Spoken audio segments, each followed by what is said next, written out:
রয়েছে টুনটুনির চরিত্রে।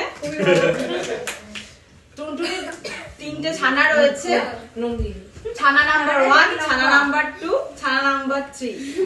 আর রয়েছে একটি দুষ্টু বেড়াল। বেড়াল তুমি মিয়াও মিয়াও করতে করতে ঢুকে এসো। এবার আমরা শুরু করছি। কুসুম ঘুমিয়ে পড়ে, ওই ছানাটা ঘুমিয়ে পড়েছে, ও উঠতে বসতে ছানা মনে হচ্ছে চেঞ্জ হয়ে গেছে একটা।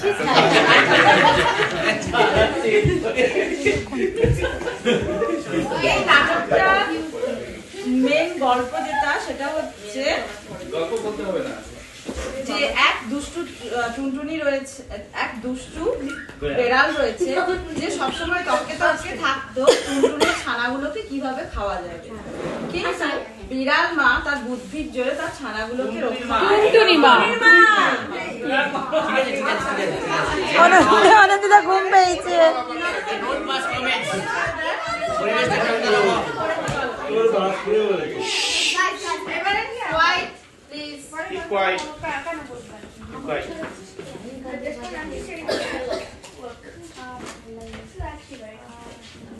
এক গৃহস্থের বাড়ি ছিল, সেই বাড়ির পাশেই ছিল একটা বেগুন গাছ।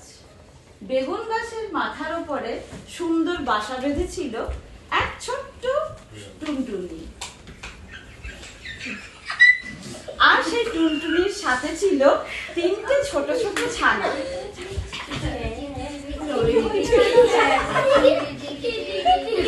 টুনটুনি তার ছানাদের নিয়ে সুন্দরভাবে সুখে শান্তিতে দিন কাটাতে লাগলো। কিন্তু গল্পে ছিল এক দুষ্টু বেড়াল, যে ওই গৃহস্থের বাড়িরই ছিল দুষ্টু বেড়াল। বেড়াল খুব তককে তককে থাকতো কি করে এই সুন্দর নাদুস নুদুস ছানাগুলোকে খাওয়া যায়। কি করছিস না টুনটুনি? প্রণাম হয় মহারানী। ভালো আছিস? হ্যাঁ ঠিক আছে, কাল আবার দেখা হবে। এই করে বেড়াল রোজ আসতো আর রোজ টুনটুনিকে জিজ্ঞেস করতো আর অপেক্ষা করে থাকতো কবে ছানারা একটু বড় হবে, তাহলে ও পেট ভরে খেতে পারবে। এইভাবে পরের দিনও আবার বেড়াল গেল টুনটুনির কাছে দেখা করতে।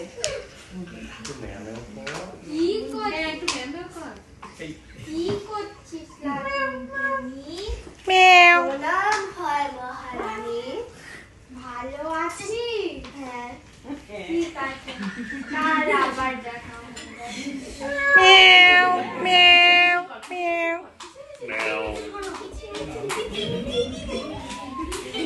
এইভাবে বেড়াল প্রত্যেকদিনই আসতো আর ছানাদেরকে দেখে যেত। একদিন টুনটুনি তার ছানাদের জিজ্ঞেস করলো, এই ছানারা তোমরা কি উঠতে পারবে? হ্যাঁ মা।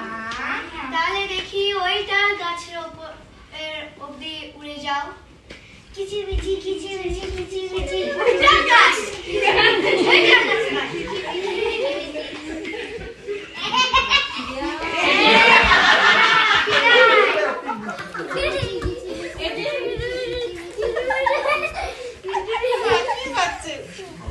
আবার একদিন আসলো সেই দুষ্টু বেড়ালটা।